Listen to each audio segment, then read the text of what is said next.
Bonjour. Vous m'entendez? Oui, madame. Bonjour, madame. Oui. Très bien. Donc, avant de commencer la correction de l'exo 2, je voudrais faire un design pattern. Comme ça, vous aurez quoi préparer pour la semaine prochaine. Et je commencerai ensuite à corriger. Et on passera ensuite à la correction de l'exo 2. Donc, on commence. Bon, ça, c'est la biographie à partir de laquelle on a tiré le support. Principalement, on va voir 4 design patterns, pardon. Donc, Singleton, Composite, Observer et Stratégie. Si on peut, je pense pas qu'on aura le temps de faire plus. Il nous reste à peu près 6 semaines. On aura juste le temps de faire un MVC aussi. Donc, on va procéder de la sorte. À chaque fois, je vous donnerai un exercice, un TP à préparer sur un design pattern. On présente le suivant, on corrige le TP et on avance jusqu'à terminer ces 4 design patterns plus MVC. Je pense qu'on aura beaucoup de chances de terminer ça avant la fin du semestre. Alors, on commence. Donc, c'est quoi les design patterns? En français, appelé patron patron de conception. Donc, on vous dit Christopher Alexander, architecte défini en 1977. Les patrons de conception comme la description d'un problème rémanent et de sa solution. C'est-à-dire, c'est un problème qui revient à chaque fois et de sa solution. Solutions pouvant être utilisées des millions de fois sans être deux fois identiques. Une forme de conception de modèle de patron. Alors, j'explique un peu le concept d'un design pattern. Ayant un problème spécifique identifié, nous allons appliquer. Il y a des gens qui ont proposé une certaine conception pour répondre à ce besoin. Et cette conception, elle a déjà été prédéfinie, proposée par des architectes. Elle a prouvé en tous les cas son efficacité. L'objectif de ce qu'on va voir lié au design pattern ou au principe solide ou au principe GRASP décrit auparavant, c'est prendre en charge les futurs changements. Les design patterns aussi rentrent dans cette philosophie de dire je dois faire une conception qui permet les changements ultérieurs. D'accord? Aujourd'hui, on sait que voici le cahier de charge qu'on a, mais on a des changements possibles qui peuvent être identifiés dans le futur. Et c'est pour ça que nous allons appliquer ces design patterns. Quand on est novice, généralement, on va faire une conception et on va essayer d'identifier certains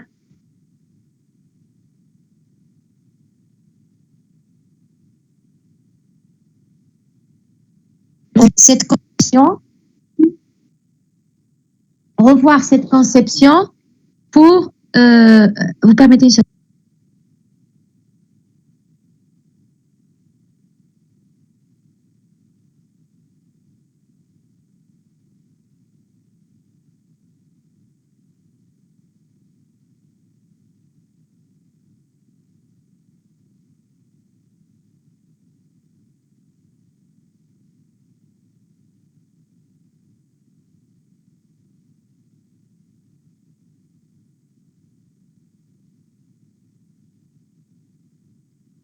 Donc, je disais, pour quelqu'un qui ne maîtrise pas, on va faire notre conception. On va essayer d'identifier les problématiques prises en charge par les design patterns. Ensuite, modifier ou revoir notre conception pour tenir compte de ces design patterns. Un architecte ou un concepteur plus expérimenté prendra automatiquement lors de sa conception les design patterns parce que déjà il a ça en tête. Donc on vous dit ce concept attire les chercheurs en conception orientée objet dès les années 80. Alors on a l'ouvrage le plus connu lié au design pattern, c'est l'ouvrage de Design Patterns of Reusable Object Oriented. Alors, on les appelle les GOF, Gang of Force, les 4. Donc, ils sont là. Erich Gamma, Richard N., Ralph Johnson et John Vlissied. Donc, c'est le livre relatif au design pattern, en tous les cas, au premier design pattern proposé. Après, il y a eu de nouveaux design patterns qui ont été ajoutés, souvent par l'intégration des design patterns existants. Donc, un patron de conception est la description d'une solution classique à un problème récurrent. Il écrit une partie de la solution avec des relations avec le système et les autres parties. C'est une technique d'architecture logicielle. Ce n'est pas une brique. L'application d'un pattern dépend de l'environnement, c'est-à-dire que ce n'est pas quelque chose qu'on va poser tel quel. On doit l'adapter au contexte de notre conception. On va voir après avec des exemples, vous allez comprendre. Donc, ce n'est pas une règle aussi. Il ne peut pas s'appliquer automatiquement ou de façon mécanique sur notre conception. Ne guide pas une prise de décision. Le pattern, c'est la prise de décision. C'est-à-dire la prise de décision, c'est de dire j'utiliserai tel pattern pour répondre à telle problématique. Maintenant, l'avantage principal, les avantages des design patterns, on a la capitalisation de l'expérience. C'est-à-dire que ces solutions ont prouvé, les solutions qu'on va utiliser, elles ont prouvé leur efficacité. Donc, ça rend la conception plus rapide quand on maîtrise ces design patterns. Automatiquement, dès que je suis devant un problème, j'applique le design pattern et je suis sûre que cette conception, bien sûr, si elle a été correctement réalisée, elle est bien en termes par rapport au fait qu'il y aura des évolutions parce qu'elle a fait ses preuves. Élaboration de construction logicielle de meilleure qualité grâce à un niveau d'abstraction plus élevé, donc réduction du nombre d'erreurs, d'autant que les patrons sont examinés avec attention avant d'être publiés. Il est vrai qu'on avait parlé par exemple de Solid, on avait parlé de Grace. Quand je parle de Solid, j'ai dit que c'était des principes à respecter. Les design patterns vous aideront à respecter principe-là. On vous parle, par exemple, d'ajouter de l'abstraction. Donc, ça va nous faire penser à Div, à OCP, et en appliquant les design patterns, nous allons augmenter nos chances de respecter, par exemple, les principes solides. La communication est plus aisée. On vous dit, on va écrire du code facilement compréhensible par les autres. Oui, parce que on est censé tous connaître les design patterns. Donc, dès que je vois une conception qui respecte un design pattern, je la comprends et je pourrais l'implémenter facilement. Donc, apprentissage en suivant de bons exemples. Effectivement, puisqu'on avait dit que les design patterns ont été réalisés, ont été éprouvés, donc apprendre à modéliser selon ces design patterns, donc me permet d'apprendre avec les inconvénients, c'est déjà, on vous dit, il nécessite un effort de synthèse conséquent. Il faudrait que j'arrive à reconnaître, à identifier la problématique que je peux prendre en charge par un design pattern et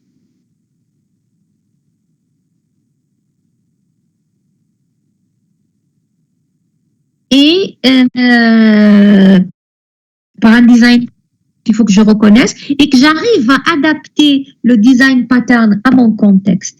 Donc, on vous dit nécessite aussi un apprentissage et de l'expérience pour qu'on puisse les utiliser directement, c'est-à-dire pour ne pas avoir à concevoir, ensuite revoir notre conception pour les appliquer. On a besoin d'expérience et d'apprentissage pour les maîtriser et les intégrer automatiquement lorsque je fais ma conception. Ils sont nombreux. Déjà, dans l'ouvrage du GOV, il y a 23 dans cet ouvrage-là, il y a déjà 23. En plus, il y a toujours de nouvelles versions qui sont régulièrement publiées.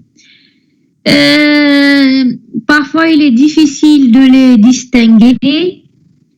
Et on vous dit, parfois, ils sont de niveaux différents. Certains patterns s'appuient sur d'autres patterns. C'est-à-dire que des fois, un nouveau pattern est la composition d'autres patterns. C'est ce qu'on va voir avec MVC. On va voir que MVC est basé sur 3 patterns qui sont composite, observer et stratégie. Et d'ailleurs, c'est pour ça qu'on va les étudier.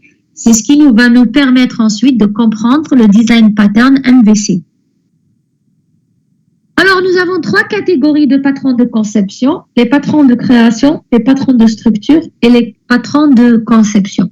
Si vous regardez une classe ou un objet, on a d'abord la structure de cet objet, de cette classe, c'est-à-dire les attributs pour une classe et les relations entre classes.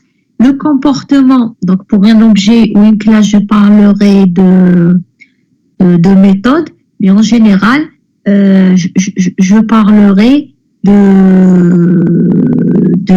d'algorithmes et d'affectation des responsabilités. Là, donc, quand on parle d'un objet, on a la notion de création, on a la structure, objet ou ensemble d'objets, hein, et le comportement. Donc, c'est pour ça qu'on a 3 types de design pattern. Les patrons de création, donc, ils définissent comment faire l'instanciation et la configuration des classes et des... Les patrons de structure, ils définissent l'usage des classes et des objets dans des grandes structures, ainsi que la séparation entre l'interface et l'implémentation. Et les patrons de comportement définissent la manière de gérer les algorithmes et la division et l'affectation des responsabilités à travers les méthodes. Donc, on a ici la liste des patterns selon le GOF. D'accord? Vous avez ici la description. Vous avez ici, la liste.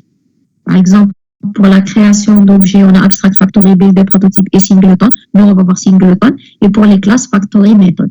Pour les design patterns de structure, pour la création, par la structure d'objets, on a Adapter, Bridge, Composite qu'on va voir ensemble. Decorator, Facade, Flyweight et Proxy. Pour la partie structure de classe, on a Adapter.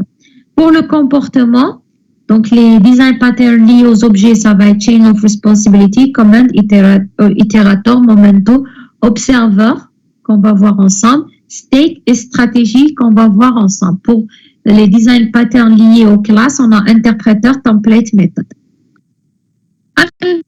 On commence par les design patterns de création. Donc, on vous dit, c'est des formes de création pour abstraire le processus d'instanciation des objets, rendre le processus d'instanciation abstrait, rendre indépendant la façon dont les objets sont créés et composés, assemblés et représentés, assembler la connaissance de la classe concrète la connaissance de la classe concrète qui est instanciée, cacher ce qui crée, comment et quand sont créés les objets. Donc, principalement, nos design patterns nous permettent de prendre en charge ces aspects-là liés à la création d'un objet. Ici, vous avez la description de tous les design patterns. Nous, ce qui nous intéresse, encore une fois, c'est Singleton. Permet de s'assurer qu'une classe ne possède qu'une seule instance et de fournir une méthode unique retournant cette instance. Donc, l'objectif du design pattern Singleton, c'est de garantir que pour une classe donnée, on peut créer une seule instance, pas plus. On ne peut pas créer autant d'instances qu'on veut.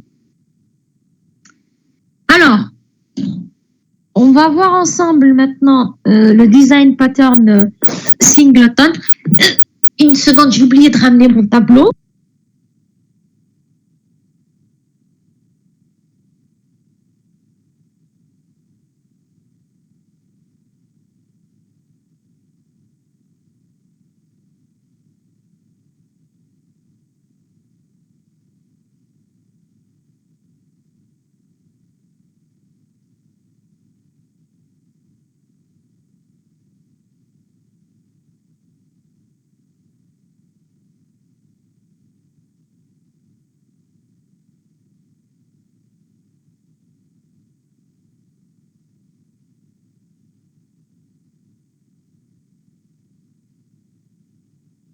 Voilà qui est fait parce que j'aurais probablement besoin de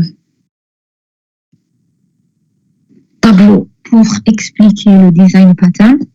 Donc, l'intention, l'objectif de ce design pattern est de garantir qu'une classe n'a qu'une seule instance et fournir un point d'accès global à cette classe. Donc déjà, première chose, c'est avoir une seule instance d'une classe. La question, c'est pourquoi? Pourquoi je voudrais avoir une seule classe? Alors, on vous a donné ici des exemples. Le spooler d'impression, gestionnaire d'affiches, le gestionnaire des prêts. Par exemple, si je reviens à l'exemple cité hier, un gestionnaire des prêts. Dans une application, je ne devrais pas pouvoir créer plusieurs gestionnaires des prêts. Je ne devrais pouvoir créer qu'un seul. Et même si j'essaye de créer par erreur, j'ai oublié que cette classe ne doit pas avoir plusieurs instances, je ne devrais pas pouvoir le faire. Donc, voilà à quoi sert le design pattern singleton. Donc, on vous dit, s'il doit n'y avoir exactement qu'une instance de la classe et qu'elle doit être accessible au client de manière globale.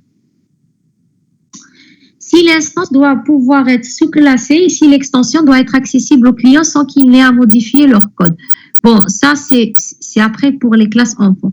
Le principal objectif du design pattern singleton, c'est ne pas permettre de créer plus d'une instance d'une classe. Ça veut dire que même si j'essaye de créer une deuxième instance, je ne pourrai pas le faire. Maintenant, comment? Les design patterns, ils ne vous disent pas seulement ce qu'on doit faire. Ils donnent une implémentation à respecter. Donc, quelle est l'implémentation ou la conception, pardon, pas l'implémentation, la conception qui prend en charge ça? Elle est là. Donc, je définis la classe pour laquelle je ne voudrais pas avoir plusieurs instances. Je définis une classe. Singleton, après, là, c'est un template. Hein. Vous n'êtes pas obligé de l'appeler singleton. Je peux l'appeler gestionnaire des prêts. Qu'est-ce qu'elle a de particulier, cette classe? Premièrement, regardez ici. Nous avons un attribut private, statique, puisqu'il est souligné, de même type que singleton. Nous avons une méthode publique. Donc, on vous a dit, il nous faut un accès global à cette classe. Donc, ça va être la méthode instance qui, elle, va vérifier si instance est égale à nul, alors je vais créer une instance de cet objet singleton. Point virgule, c'est-à-dire le test s'arrête ici. Ensuite, je vais retourner l'instance. Donc, qu'est-ce qui va se passer? Lorsque je vais appeler instance la première fois, donc je n'ai pas créé une instance de cette classe singleton, on va instancier la classe singleton. Mais à chaque fois que j'appellerai après cette méthode instance, je vais trouver que instance est différente de nul, je vais juste retourner cette instance. Et pour pouvoir faire ça, il manque quelque chose dans ce schéma, c'est que le constructeur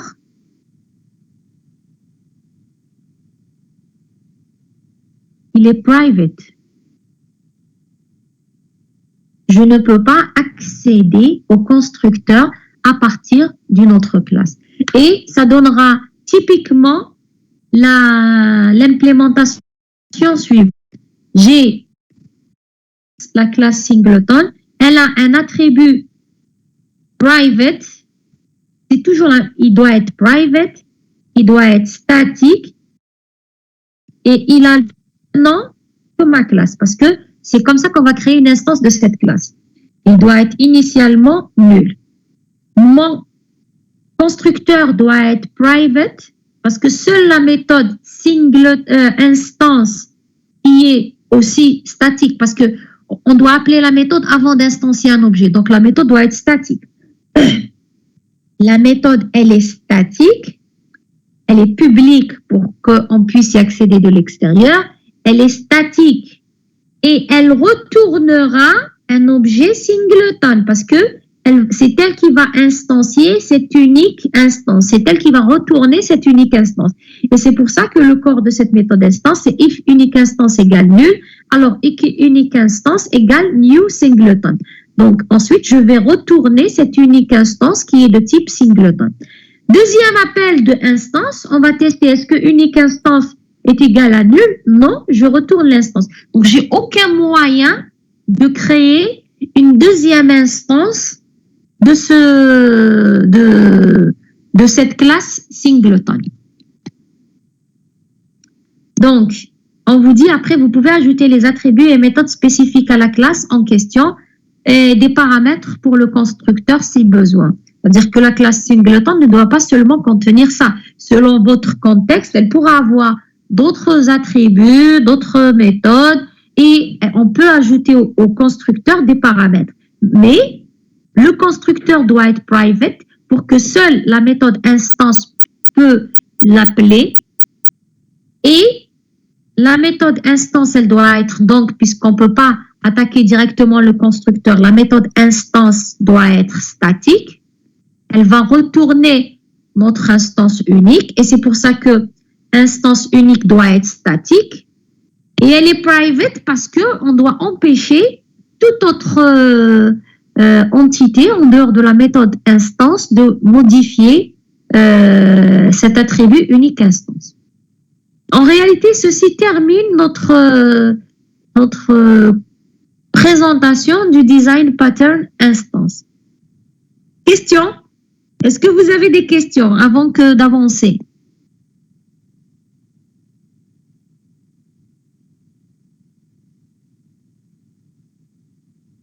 Est-ce que c'est clair ou je réexplique? C'est clair, madame.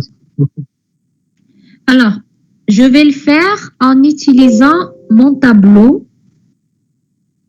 C'est pour ça que d'ailleurs, je suis partie chercher mon tableau. Donc, je vais lancer le tableau.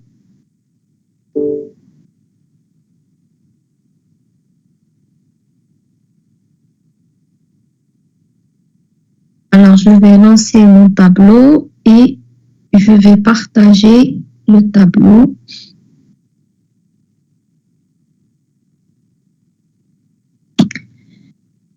Alors,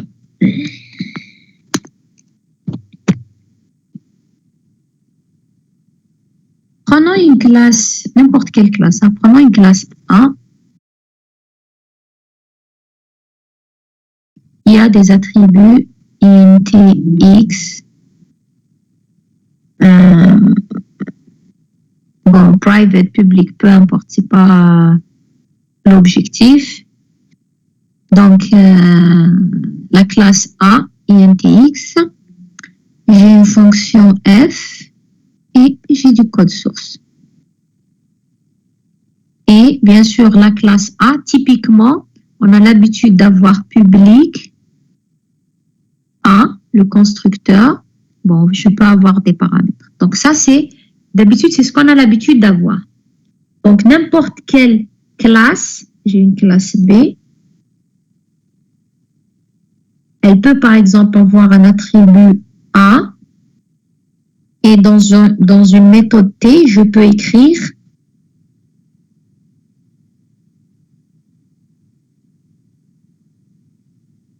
A ou A. Vous êtes d'accord?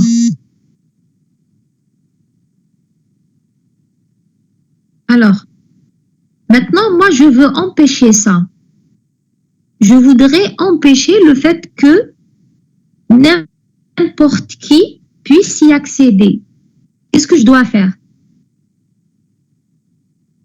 Je ne veux pas permettre à n'importe quel objet de créer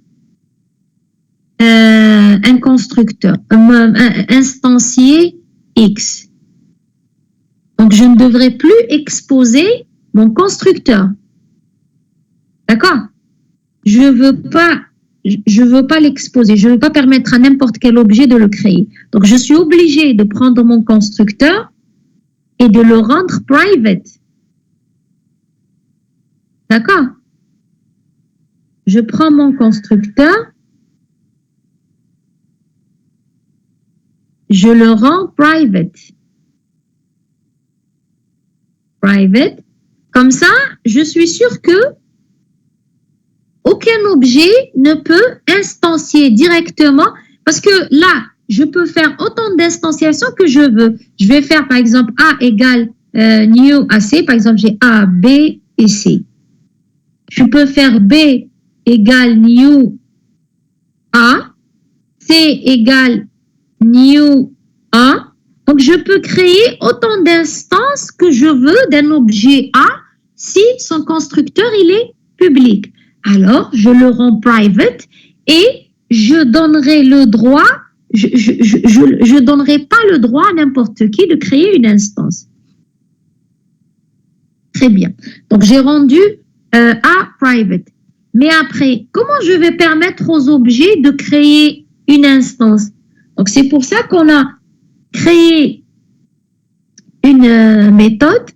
On a transformé, par exemple, A, on va dire que F, c'est la méthode qui peut créer une instance de A. Donc, pour pouvoir créer une instance de A, il faut que j'ai un attribut de A. Donc, j'ai un attribut E. Et dans F, je peux écrire E égale new A. D'accord? Cette méthode F, pour que les autres puissent y accéder, je vais la déclarer publique. Mais, puisque moi, j'appelle F avant même d'avoir instancié un objet de A, je dois la déclarer statique. Jusque-là, vous suivez? Oui, madame. Très bien. Maintenant, puisque F utilise un attribut E qui est statique, je dois aussi déclarer E statique. Vous êtes d'accord pour dire que je dois déclarer E private parce que je ne dois pas permettre aux autres d'y accéder. Donc, je me retrouve... Oui, madame. Pardon? Oui, madame. Très bien. Jusque-là, vous êtes d'accord. Donc, j'ai un attribut E qui est private statique de type A. Et dans la méthode F qui est public statique, elle va créer, elle va instancier E et elle va me retourner E. Donc, puisqu'elle retourne E, le type de retour de F, c'est A. On n'a toujours pas résolu notre problème parce que mon problème, c'est que je ne veux pas créer plusieurs instances de A. De A, exactement. Donc, qu'est-ce que je vais faire? Dans E, je vais mettre un test. Si je n'ai pas encore instancié E, donc if E égale nul, je vais instancier E. Mais sinon, je ne vais rien faire. Et à la fin, je retourne E. Donc, F, elle va toujours me retourner l'instance E. Mais si c'est le premier appel de F, je vais instancier E et ensuite je vais le retourner. Deuxième appel de F, je vais juste retourner E. Là, on avait A égale new F, on avait dit je ne peux plus le faire, mais donc je ne peux plus faire ça, mais je peux faire A.F pour instancier E. Donc, le premier appel A.F, qu'est-ce qu'il va faire? Il va instancier E et retourner E. Deuxième. Donc, je peux avoir ici toujours, je peux avoir le A. Je peux écrire A reçoit AF. Si je fais maintenant ensuite B reçoit AF, qu'est-ce qui va se passer? On va tester, est-ce que E est nul? Non, donc je retourne E. Je fais C égale A.F, même chose. Je teste, est-ce que AE est instancié? Non.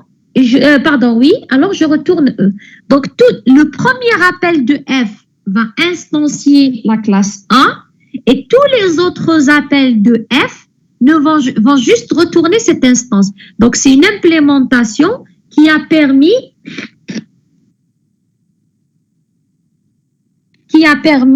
de garantir qu'on ne peut pas créer plus d'une instance pour la classe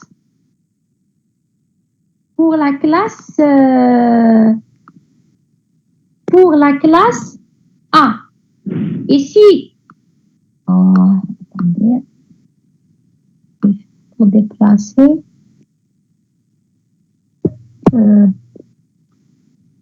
Bon, si je fais le parallèle avec l'exemple qu'on vient de donner, singleton correspond à A, la classe A. Unique instance, elle est E. Attendez, je vais essayer de réduire le zoom. Comment pour que vous ayez en parallèle les deux.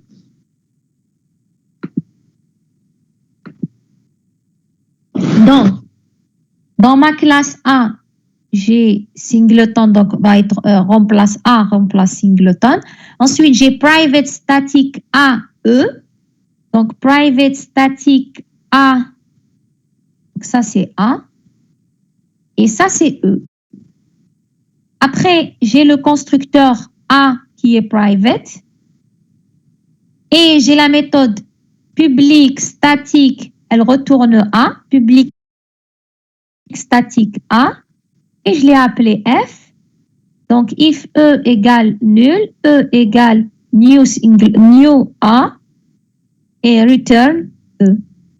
Donc, c'est exactement le code source de la classe singleton que nous avons implémenté ici pour s'assurer que nous avons une seule instantiation de A, quels que soient les appels à la méthode F. C'est bon? Est-ce que le design pattern est clair? Madame. Très bien. Donc, Madame. je reviens à mon TP et je repartage.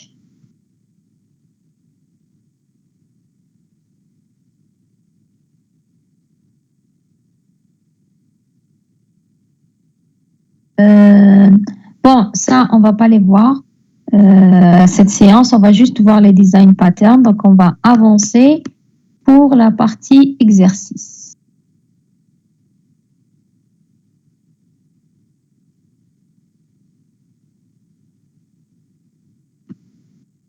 Alors, on a ici... Alors, à ce TP...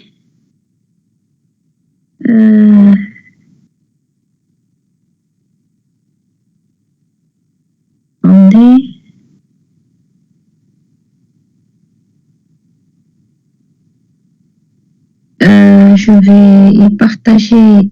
Alors, à ce TP, on a d'abord un cahier de charge. Tout le reste du TP, d'accord? On a un cahier de charge. Donc, on a un projet. Le projet, l'objectif du projet, c'est de concevoir un site web de vente en ligne de véhicules comme des automobiles ou des scooters. Ce système autorise différentes opérations comme l'affichage d'un catalogue, la prise de commande, la gestion et le suivi de la clientèle. De plus, il est également accessible sous la forme de web service. Cet énoncé va prendre en charge un ensemble, c'est-à-dire on aurait pu, si on avait beaucoup plus de séances, appliquer pratiquement tous les design patterns du GOF avec certains besoins de notre cahier de charge. Nous, par exemple, pour Singleton, c'est créer une liasse vierge de documents. Après, donc, je vais essayer de vous montrer les supports de cours.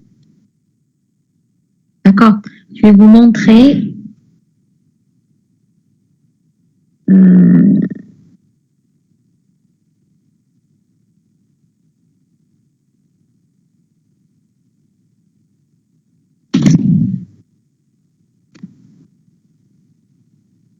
une seconde, je vais chercher le livre. J'ai le livre, est-ce que c'est le livre?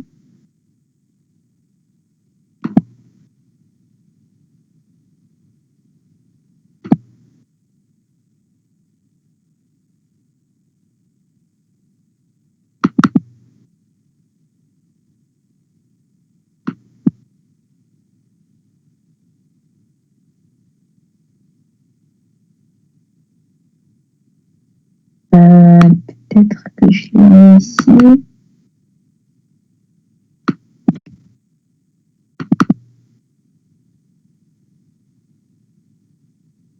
Bon, je ne le trouve pas, mais je pourrais vous l'envoyer ça si ça vous intéresse.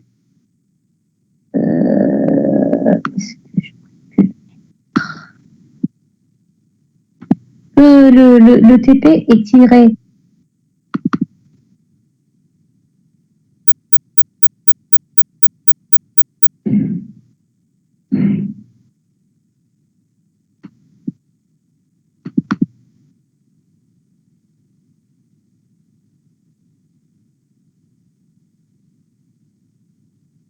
Ah, voilà, il est là. Non, c'est pas le livre, ça c'est juste... je sais pas. Je sais pas où je l'ai mis. En tous les cas, vous aurez un support de TP qui est le suivant. Il décrit...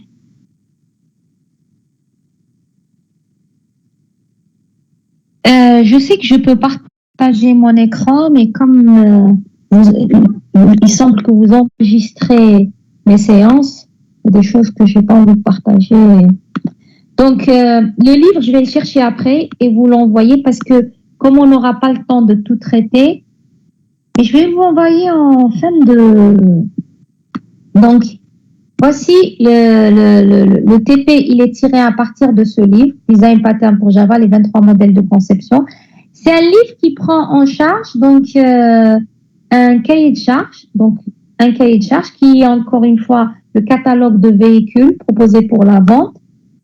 Et ce cahier de charge, on a essayé de proposer assez de besoins pour prendre en charge les 23 design patterns. Donc, le premier TP que je vous demande de faire, bon, pour ce TP, je vous demande de le faire à titre d'exercice parce que je vous donnerai aussi le corrigé. Donc, on vous demande, nous proposons de simuler la saisie d'un formulaire à l'aide d'entrée-sortie classique en bouclant sur une saisie séquentielle de chaque contrôle. Le code Java, donc pour le TP1, je ne vais pas vous demander de me l'envoyer, d'accord? Pour le TP1, je ne vais pas vous demander de me l'envoyer, je vais vous demander de le préparer. Ensuite, on va juste l'expliquer. C'est-à-dire que dans le TP1, on vous dit, nous proposons de simuler la saisie d'un formulaire à l'aide des entrées-sorties. Un menu permet de choisir si l'emprunt se fait avec ou sans emprunteur. La méthode saisie. Donc, si vous avez la description de ce que fait chaque méthode, de ce que font les classes. Donc, et on vous demande, la classe utilisateur contient, bon, ça c'est l'énoncé. Après, normalement, je vous envoie le TP1 avec l'énoncé.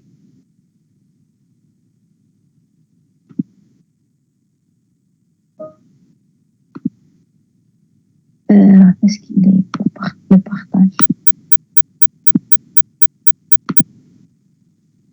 Voilà.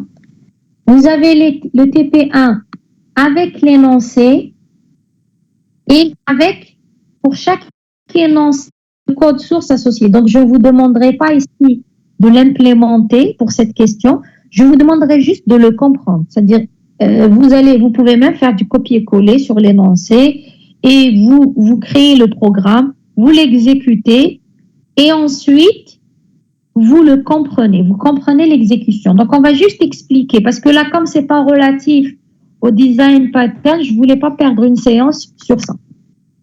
Donc, je vous ai donné l'énoncé. Maintenant, ce que moi, je vous demanderai de préparer, donc ça, c'est TP1, vous avez l'énoncé, vous avez le corrigé. Donc, ce que je vous demanderai ici, c'est de prendre l'énoncé tel quel, de l'exécuter, d'accord? Donc, on a le programme principal ici qui contient le main, de l'exécuter et de comprendre comment ça marche. Et on va rapidement expliquer l'exécution de ce TP la séance prochaine. Ce que moi, je vous demanderai par contre, c'est que vous allez préparer, alors où est-ce qu'il est énoncé singleton. Voilà. Parce que moi, ce que je vais vous demander de préparer, c'est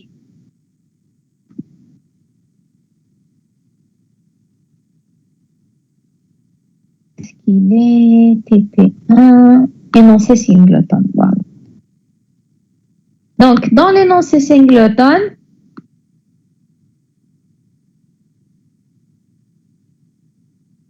donc vous avez, bon, je reprends la description du design pattern singleton, j'explique comment l'utiliser et voici l'exercice. Alors, ici, on vous donne la description, on vous dit dans le système de vente, nous devons gérer les classes et on vous donne le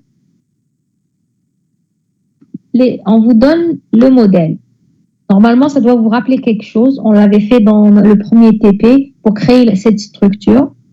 Donc maintenant, on vous demande d'implémenter cette structure. Donc on vous donne les classes et on vous dit d'écrire le code source.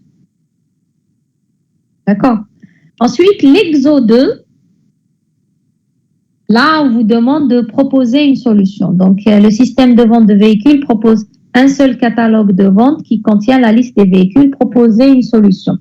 Donc, pour l'exo 2, là, c'est à vous de faire et la modélisation et le code source. On va pratiquement travailler de cette façon. Vous aurez, pour chaque design pattern, 2 exercices. Un premier, je modélise, vous implémentez. Un deuxième, vous allez modéliser et implémenter. Donc ça va être l'objet du TP à préparer pour la séance prochaine. Donc à la fin de la séance, je vais vous envoyer la présentation, le support de TP1 pour l'implémenter, l'exécuter, le préparer, et le support du TP2 pour le préparer et me le transmettre. Exo 1 et Exo 2. Hein. Voilà. Donc maintenant, on a terminé la partie design pattern.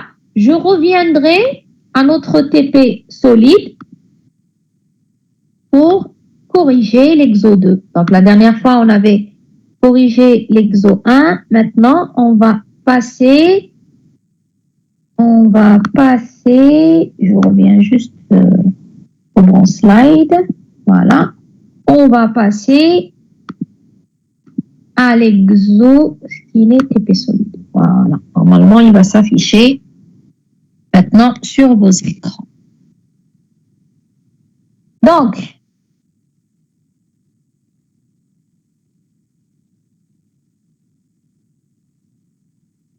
voici l'énoncé de l'exemple 1. On vous a donné une classe emailer qui contient la méthode string generate weather alert et qui dit it's a weather condition.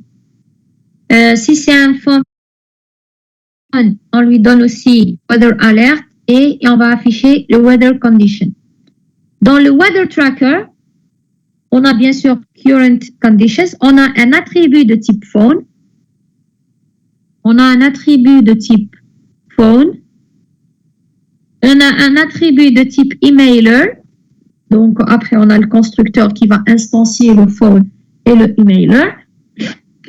Et ensuite on a la méthode setCurrentCondition qui, si c'est rainy, va générer une alerte avec le téléphone. Si c'est sunny, elle va générer une alerte avec l'emailer. Donc, quel est le principe solide qui n'est pas respecté ici et qu'est-ce qu'on peut proposer comme solution pour le traiter? Attendez, je crois que j'ai oublié complètement de consulter. Est-ce qu'on va faire les exceptions? Une question dans le chat qui est est-ce qu'on va faire les exceptions? J'ai pas compris la question. Les exceptions que vous étiez censé voir en PO l'année dernière, vous parlez de ça? Vous n'avez pas fait les exceptions en PO?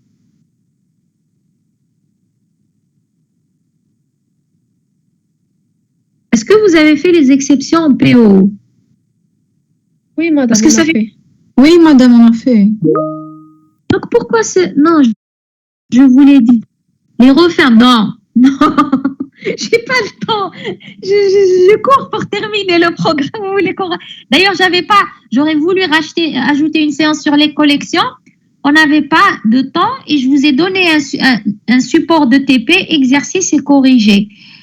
Si vous voulez, je peux chercher aussi quelque chose sur les exceptions. Où je vous donnerai un ancien TP avec corrigé, mais je ne pourrai pas faire une séance sur les exceptions, sinon on ne terminera pas notre programme. Désolée. Alors, quel est le design, pardon, pas le design pattern, quel est le principe solidement respecté ici et qu'est-ce qu'on peut LSP, faire? madame. LSP, pourquoi? Madame, on a la classe DeepPhone et l'interface Emily utilisaient la même méthode Generate Weather Alert. Segregation. Alors, vous parlez de LSP, ensuite vous parlez de... vous pouvez recommencer votre explication, pardon, parce que vous avez parlé de LSP, pas ISP. Oui. Alors, dites-moi pourquoi LSP? Madame, la classe phone et l'interface Emily utilisent la même méthode Generate Weather Alert dans Weather Tracker. Madame, il est possible d'appeler Emily au lieu de phone. Alors, déjà, pour parler de LSP, il faut qu'il y ait une relation d'héritage. LSP nous permet de vérifier est-ce que la relation d'héritage est valide ou pas. On n'a pas d'héritage ici. Donc, on ne peut pas parler de LSP. On ne peut pas parler de ISP non plus parce qu'il n'y a pas d'interface ici. Ça s'appelle interface segregation. Donc, déjà, on a éliminé ces deux-là. Est-ce que vous avez compris pourquoi pas LSP? Oui, madame. Très bien. Alors, j'ai une proposition ici de DEEP. Pourquoi DEEP? Madame Zido, une interface fera la méthode Generate Weather Alert. Et Oui, les classes Emily et Phone vont implémenter cette interface. Très bien. Mais ma question, c'était pourquoi DEEP? Qu'est-ce qui vous a fait penser à DEEP? Ne me dites pas par élimination, s'il vous plaît.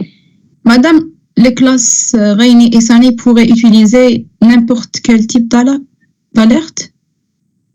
Ça, c'est la généralisation. Ça, c'est la réponse à DEEP. Effectivement. DEEP, pourquoi? Parce qu'il y a une dépendance entre la classe Weather Tracker et Email Phone. Et donc, Weather Tracker utilise des classes, elle dépend de classes concrètes.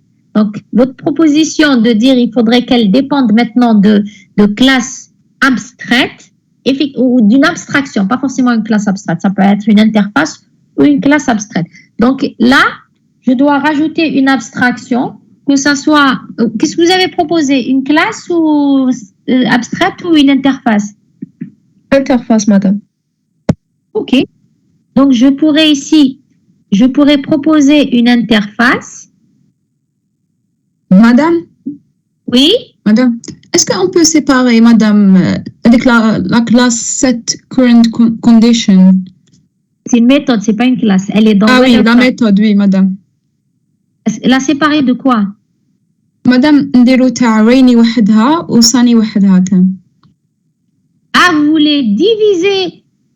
Oui, mais la méthode set current condition, elle, suivant le weather description, elle va définir, elle va nous donner weather description, que ce soit rainy, que ce soit sunny, peu importe. De toute façon, elle nous donne le weather description. Sauf que si le weather description, c'est rainy, elle va le faire par téléphone. Sinon, elle va le faire par email. Donc, je ne peux pas la séparer. De toute façon, son travail, c'est-à-dire vous allez créer deux méthodes. Set current condition with the phone, set current condition with emailer. C'est ce que vous proposez. Oui. Et demain, s'il y a un autre mode, ni phone ni email, je rajouterai une troisième méthode, set current condition pour le nouveau type. C'est pour ça qu'on a choisi d'ajouter l'interface. L'interface qui va être, je ne sais pas, un moyen de communication ou peu importe, moyen de communication, qui va implémenter la méthode generate weather alert, donc avec par exemple une chaîne de caractères qui est liée à ma weather description. Après, dire que l'emailer implements, qu'est-ce qu'on l'a appelé? C'est quoi ça? Qu'est-ce que j'ai écrit? Moyen de communication, oui. Moyen de communication, donc doit implémenter cette méthode. Le phone implement moyen de communication. Donc on aura, nous, on avait, en termes de schématisation, on avait la classe weather tracker,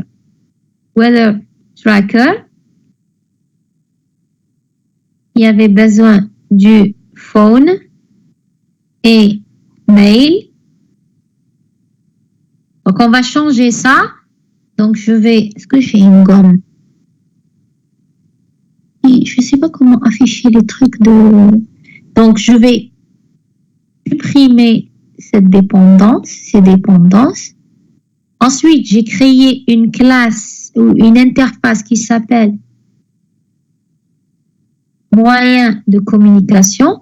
Les deux classes implémentent cette interface et maintenant la relation, elle est avec moyen de communication. Ce qui fait que si demain je rajoute un nouveau moyen de communication, je le mets ici, je ne touche pas à Weather Tracker. Vous, ce que vous proposez, c'était une solution qui, si je rajoute un nouveau mode de communication, je vais modifier le code de current set. Donc, c'est pour ça qu'on s'est dit, puisque c'est deep, je vais ajouter cette interface. Et maintenant, je peux soit remplacer à la place de phone et emailer, je vais mettre moyen de communication, par exemple E. Et après, je vais instancier E et je vais faire dans tous les E points selon le weather creation. Donc, voici la solution qu'on a proposée. Donc, on a créé une interface notifier qui a cette méthode. Les deux classes emailer et phone implémentent cette interface. Ensuite, notifier maintenant. Bon, soit je lui donne un autre en paramètre, c'est-à-dire je l'instancie, donc ça va être soit un phone, soit un emailer. Ensuite, j'appelle la méthode alert weather condition. Soit je le mets comme attribut. Ici, j'ai enlevé phone et emailer, je l'ai ajouté comme attribut. Il va être instancié quelque part et on va l'appeler directement. J'ai plus besoin de tester. C'est-à-dire, à la création, je vais faire, si c'est rainy, l'objet E va instancier la classe, on avait dit rainy phone, la classe phone, un objet de la classe phone. Si c'est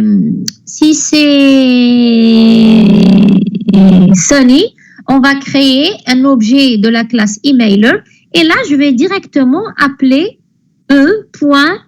generate weather alert. Donc, ici, on a mis l'attribut à l'intérieur.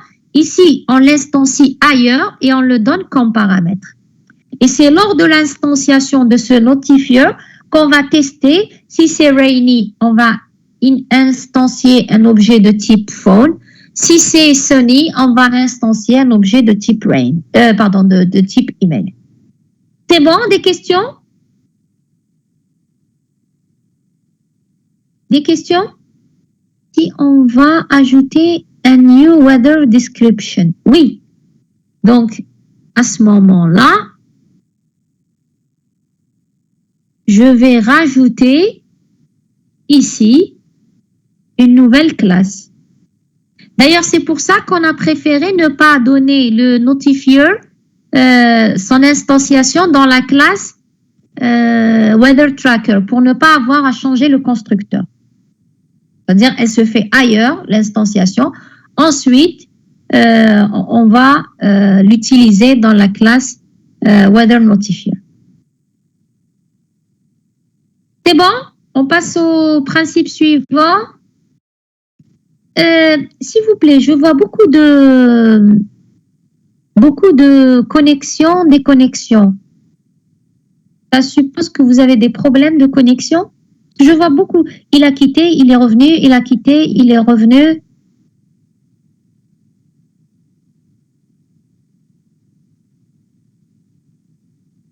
Bon, on continue.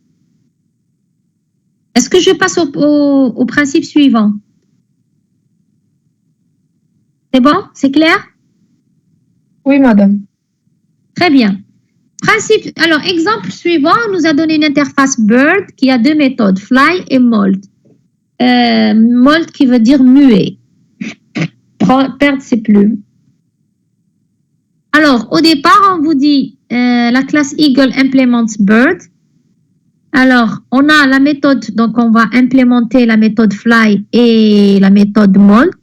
Ici, on vous dit current location in the air et the number of feathers, les plumes, il décrémente de 1. Le pingouin, donc, on va réduire le nombre de ses plumes, mais la méthode Fly va déclencher une exception parce que un pingouin ne vole pas. Et il a aussi la méthode Fly. Ici, quel est le principe solide qui n'est pas respecté? ESP. Effectivement, parce qu'on a affecté au pingouin la fonction Fly, alors que lui ne vole pas. Qu'est-ce que vous proposez comme solution pour respecter ISP? Diviser l'interface Bird en deux interfaces. Exactement. Donc, j'aurai eu... Alors, je vais avoir ici animal qui vole, l'interface. Hein. C'est-à-dire, je vais diviser cette interface en deux interfaces. J'ai animal qui vole et j'ai animal qui mue. Monte, qui perd ses plumes. Donc, on a après la classe pingouin et on a la classe aigle. Donc, aigle, il va implémenter les deux interfaces, alors que le pingouin va juste implémenter cette interface. Après, certains ont proposé une troisième interface qui est swim et dire le pingouin implémente aussi swim. On peut...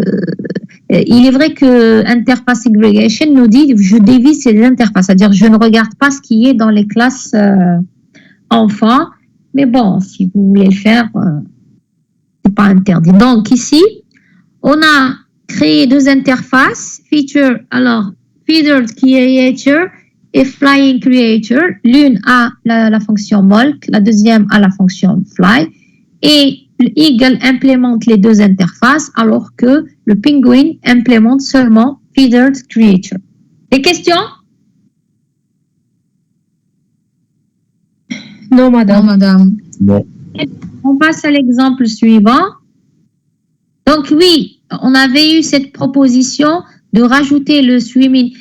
ISP ne dit pas ça, d'accord? ISP, elle vous dit l'interface qui existe, je dois la diviser. Mais bon, on n'a pas... On a accepté cette solution qui a été proposée par les étudiants, même si, bon, ISP ne dit pas ça. Alors, exemple 3, on a un appartement, donc square foot, number of bedrooms, et on vous dit 7 square foot, INT, SQFT. Penthouse extend apartment, donc, et le constructeur, on va initialiser le nombre de chambres à 4, et square foot, on va lui donner la valeur square foot. Studio extends apartment, donc number of bedroom égale 0, et 7 square foot, on lui donne la surface de... J'ai un nom, dans les commentaires, j'ai un nom. Le nom correspond à quelle question?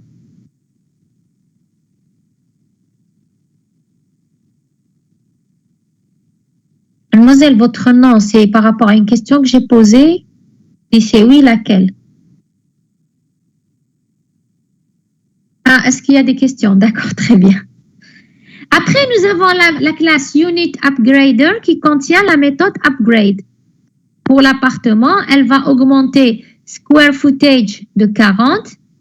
Et on vous dit, si ce n'est pas un studio, je peux augmenter le nombre de chambres. D'après vous, quel est le principe solide qui n'a pas été respecté ici? LSP. LSP. Oui, pourquoi? Le studio n'a pas le comportement d'un appartement. Exactement, parce que je ne devrais pas, un studio, je ne peux pas augmenter son nombre de chambres. Donc, au lieu de faire ce test-là, j'enlève, le studio finalement n'est pas à proprement dit, selon LSP, un appartement. Donc, qu'est-ce qui va... Alors, nous, on avait appartement, on avait studio et penthouse, pentsuite, pardon. On avait une relation. Donc, puisque vous avez dit que le studio n'est pas un appartement, qu'est-ce qu'on doit proposer comme solution pour respecter le principe solide LSP? On supprime l'héritage entre appartement et studio. OK? Et est-ce qu'il y a des changements à apporter à nos classes? Ici, par exemple, dans studio, j'enlève juste extend.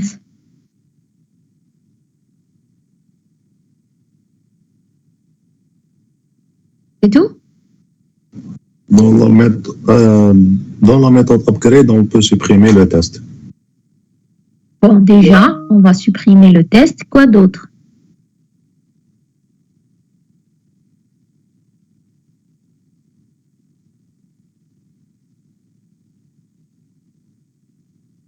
J'ai plus l'attribut number of bedrooms puisqu'il n'a pas de sens. Par contre, je devrais ajouter l'attribut square footage. Donc, je dois avoir l'attribut square footage et je vais le mettre soit dans le constructeur, soit je garde la méthode square footage. L'attribut number of bedrooms n'a pas de sens dans la classe studio. Donc, si on regarde le corrigé, donc on a la classe apartment, ça ne change rien. C'est quoi? Ah, ça c'est l'exemple. Voilà le corrigé.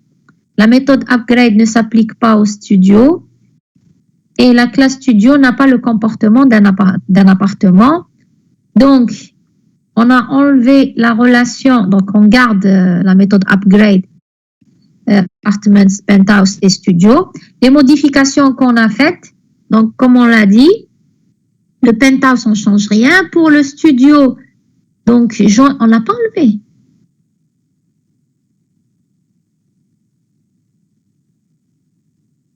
On l'enlève. Parce qu'il n'y a plus de relation d'héritage. J'enlève l'attribut et je dois définir ici l'attribut int square of footage.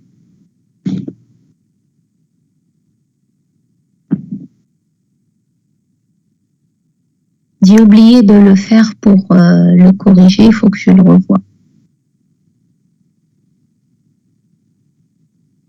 Alors, si on considère qu'il n'y aura pas d'autres classes qui héritent de appartement oui, on a eu une proposition ici pour appartement.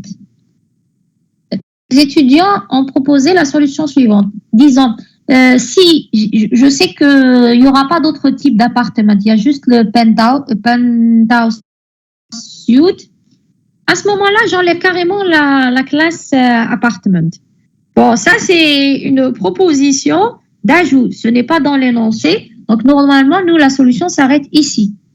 On a mis à jour, je vais le faire tout de suite parce que je sais que je vais le faire, après je vais oublier de le corriger. Je le corrige tout de suite. Bon, déjà, je supprime ça. Alors, studio. Donc, j'enlève. On va le barrer. Et on va ajouter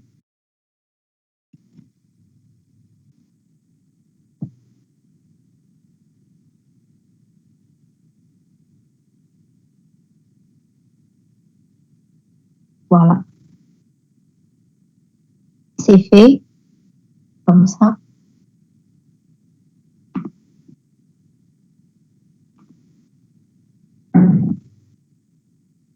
Voilà. Et on reprend. Donc, j'avais eu une position des étudiants de dire si on considère qu'il n'y aura pas d'autres classes qui héritent d'appartements en dehors de penthouse, parce que on avait créé peut-être la classe appartement parce qu'il y avait 2 classes qui héritaient de appartement. Maintenant, il n'y a qu'une seule. Si on suppose qu'il y a une seule, on pourrait simplement supprimer la classe apartment. Donc, on aura directement dans la classe penthouse suite square footage, etc. Et la classe studio, que je corrigerai aussi, puisqu'on avait dit que enfin, personnellement, je considère que ça n'a pas lieu d'avoir l'attribut number of bedrooms. J'arrive pas. Il veut pas. Tant pis. Donc là, c'est juste parce qu'on s'est dit, puisque je n'ai qu'une seule classe qui hérite de appartement. Si je me dis, il va y avoir d'autres, il faut garder apartment, sinon je la supprime et j'ai directement un penthouse et la relation unit upgrade utilisera un penthouse suite au lieu de apartment. Alors, on passe à l'exemple 4. Donc, la classe greeters, string formality, dit la méthode greet, si formality égale formal. Alors, je retourne good evening sir. Si formality égale casual. Alors, je retourne sup bro. Si formality égale intimate, je retourne hello darling. Sinon, je retourne hello. Et on a la méthode set formality et on lui donne la formalité ou la formule de politesse. Donc ici, d'après vous, quel est le principe solide qui n'est pas respecté? Au CP, madame. Pourquoi? Parce qu'on peut ajouter d'autres formal greetings. Exactement. On peut ajouter d'autres formalités et on est obligé de toucher à la méthode greet. Donc, comment on va maintenant répondre à ça? Comment on va respecter, revoir on va notre... faire une interface qui a la Oui. méthode greet et on va redéfinir dans chaque classe. نديروها implements. Donc, on a la classe greeter. Je vais créer une interface greet. Qu'est-ce qu'elle contiendra comme méthode? La méthode Oui. greet. Et est-ce que je lui donne quelque chose en paramètre? Non. D'accord. Ensuite, j'ai des classes ici concrètes qui sont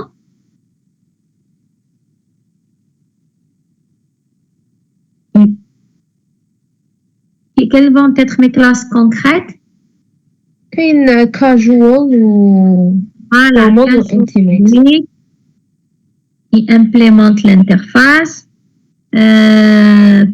Intimate greet qui implémente l'interface et formal greet qui implémente l'interface. Demain, et toutes doivent implémenter la méthode greet. Qu'est-ce qui va changer dans la classe greeter?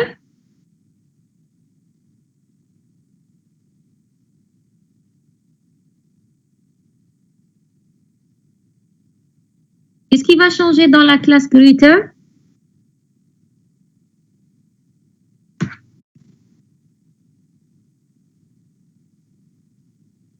On est rien sûr que مادام le ما كاش لا كونديسيون برك نديرو ديريكتومون return. return quoi? La chaîne de caractères, ça dépend Je retourne de la chez classe. Et Oui. comment je vais exploiter l'interface ou les classes que j'ai créées? Dans chaque classe, on va faire return. Par exemple, dans la classe formal, on va faire Très bien. Ces objets-là, il faut que je les appelle pour appeler leur méthode greet. Donc, greet. J'ai dit, qu'est-ce qui va changer ici dans la classe greet? madame نديرو un constructeur. OK. Donc, le constructeur de ونديرو greet. la méthode greet تريتورني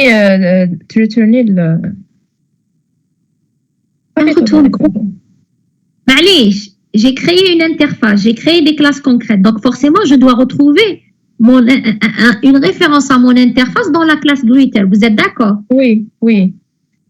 C'était ça ma question. Où?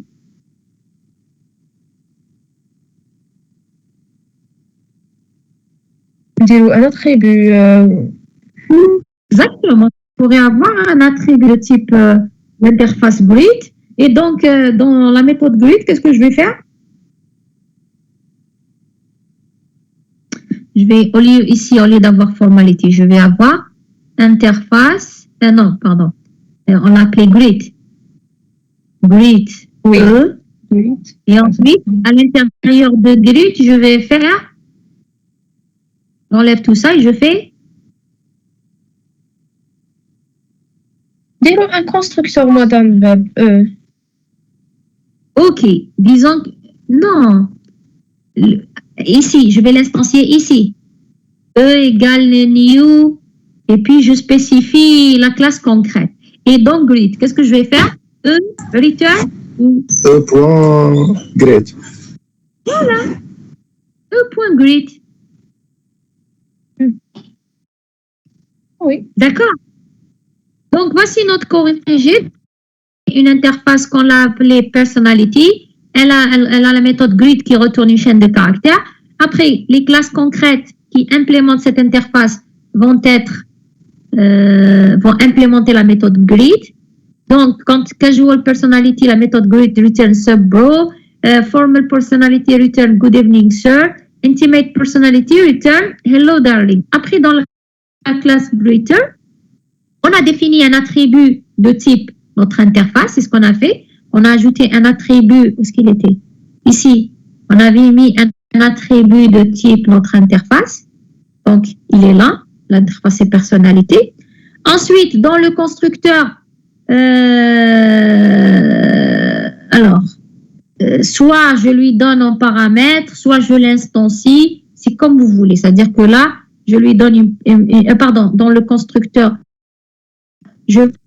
j'instancie notre personnalité avec la valeur d'une personnalité. Et la méthode greet, elle appelle directement e.greet. On l'a appelé e. On a mis e.greet. Donc, je fais e.greet et dans le constructeur, je l'ai instancié. Soit je fais avec new, soit je lui donne mettre une personnalité. D'accord? Est-ce que c'est clair pour le corriger de l'exemple 4? Oui, madame. On passe à l'exemple 5. Donc, dans l'exemple 5, on nous a donné une classe qui s'appelle board, tableau, donc elle contient des spots.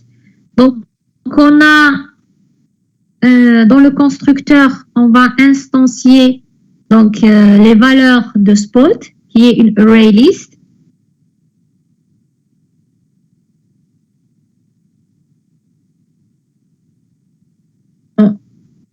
Ensuite,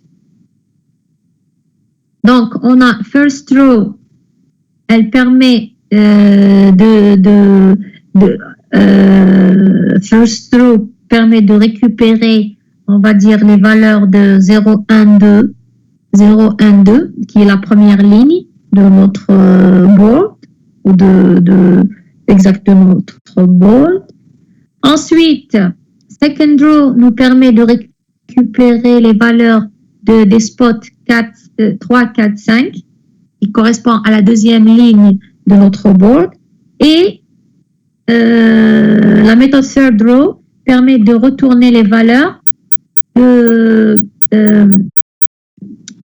spot 6, 7, 8 comme étant la troisième ligne. Ensuite, on a la dernière méthode display qui permet de récupérer, donc d'afficher, si vous voulez, toutes les valeurs de 0 à 9 de notre board ou de nos spots. La question ici, c'est quel est le principe solide qui n'est pas respecté?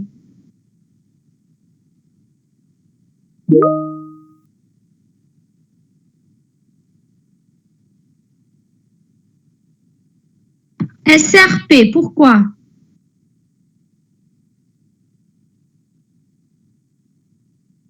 Pardon. SRP, quelles sont les responsabilités? Qui dit SRP veut dire qu'il y a plusieurs responsabilités de notre classe, dans notre classe, pardon. Donc, quelles sont les responsabilités que vous avez identifiées? Initialiser les spots, oui. Ajouter les rows.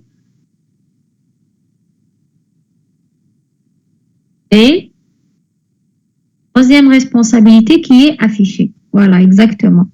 Donc, on a la première qui permet d'initialiser les spots, la deuxième qui concerne de récupérer le contenu des spots sous format de row, la dernière qui permet d'afficher. Donc, ça voudrait dire qu'on devrait diviser notre classe board en 3 classes différentes. Donc, ça nous donnera, alors, 3 classes qui vont être board, qui contient le spot. D'accord? Bon, ici, c'est une solution un peu plus générale parce que dans le constructeur, on avait une taille de 9. D'accord? Donc, ici, on a mis une taille globale qui est size, peu importe la taille. Ensuite, et après, la partie qui est prise en charge, avoir la première ligne, c'est-à-dire schématiser le board sous format de 3 lignes, ou former le board sous le format de 3 lignes, parce qu'il y avait 9. Hein. Après, on va voir que on va former le board avec un certain nombre de lignes, chacune contenant 3 éléments. Donc, on a la classe board shaper qui va row index parce que ça supposera que on pourra avoir autant de lignes qu'on veut. L'essentiel, c'est que les lignes contiennent 3 éléments. Et on a le board presenter, la méthode display qui va afficher le tableau. On lui donnera pour le board presenter dans le constructeur, on va lui donner le board. On va ensuite avec display board afficher ce board. Même chose pour le board shaper, on va lui donner dans le constructeur le board concerné et ensuite on va utiliser row index. Row index correspond à first row, second row, third row, fourth row, fifth row, etc. Donc, elle va nous générer toutes les lignes. Elle va nous générer toutes les lignes qui vont contenir les valeurs de 3 spots. Et c'est pour ça que le type de retour, c'est array list d'integer, puisque first row retourne une array list d'integer, second row retourne une array list d'integer, third row retourne une array list d'integer, fourth row retourne une array list d'integer. Donc finalement, je vais avoir une liste de array list de string, de integer, puisque c'était des chiffres, je crois, ou de string, peu importe. Donc c'est pour ça que row index, ça va être une liste des différentes listes d'integer qui correspondent à nos spots. Et voici le code source donc, de cet exercice. Donc, on a toujours le board qui contient une array list de string et j'ai laissé 9. Ah, voilà. Ça, c'est la version avec 9. Ensuite, j'avais généralisé. Ensuite, on a le board presenter. Donc, ici, on a repris le code source pour l'initialisation. D'accord? Après, pour le board presenter, on a affecté à ce board, donc on a un attribut de type board, et le board presenter, on lui donne le board. Ensuite, on a la méthode display. Et pour la classe board shaper, donc on lui donne aussi un attribut de type board, et dans le constructeur, on va initialiser notre board au board qu'on va lui donner. Après, on a les 3 méthodes, first row, second row et third row par rapport à ce board qu'on a eu comme paramètre. Donc ça, c'est l'implémentation pour notre exercice pour cet énoncé-là. Après, on a proposé de généraliser la solution pour un board avec n'importe quelle taille, c'est-à-dire n'importe quelle taille multiple de 3. Et au lieu d'avoir à tester si c'est multiple de 3, size sera le nombre de lignes de notre board. Et là, on va remplir, donc la classe board va initialiser le board. Donc c'est pour ça que vous allez avoir des boucles pour donner la première valeur, la deuxième valeur, troisième valeur associée à chaque ligne. Donc là, on a généralisé pour n'importe quel size. Après, on est sûr que le board va contenir 3 fois size éléments sur un nombre size de lignes. Donc le board shaper, ça va être le board displayer. Au lieu de le faire de 1 à 9, on va avoir une boucle jusqu'à avoir tous les éléments de board. Pour le board shaper, pour chaque ligne, on va aller pour chaque ligne, donc puisqu'on avait dit first row, second row, pour chaque ligne, on va lire 3 éléments de notre board et comme ça, on va créer autant de lignes que size pour notre board shaper. Des questions? Normalement, c'est notre dernier slide. Des questions sur ce qu'on vient de voir?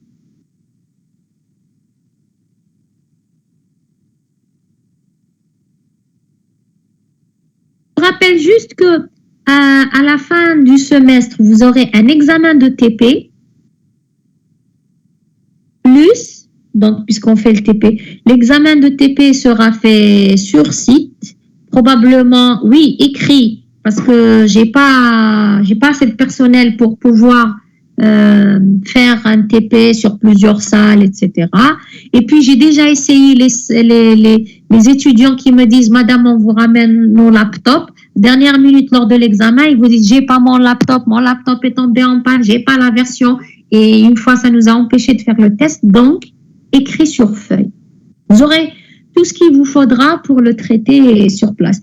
Il y aura aussi l'examen final.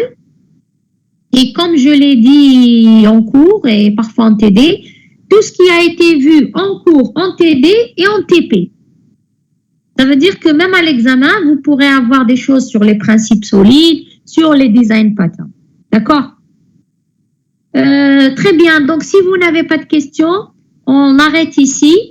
Pour la semaine prochaine, je vais vous envoyer tout de suite le support de TP. Je vais vous envoyer aussi le TP à préparer qui est TP1 et TP2. J'insiste sur le fait que je ne corrige pas quand je corrige vos TP, je ne regarde pas si c'est juste ou faux. Je regarde si vous l'avez préparé sérieusement ou pas. Donc, si vous l'avez préparé sérieusement, même s'il est faux, je donne la note complète. Donc, je vous encourage à travailler vous-même sur vos TP parce que lors de l'examen de TP, lors de l'examen, vous ne pourrez pas me ramener les sujets des années précédentes. Voilà. Donc, si vous n'avez pas de questions, merci pour votre attention. On arrêtera ici. Au revoir.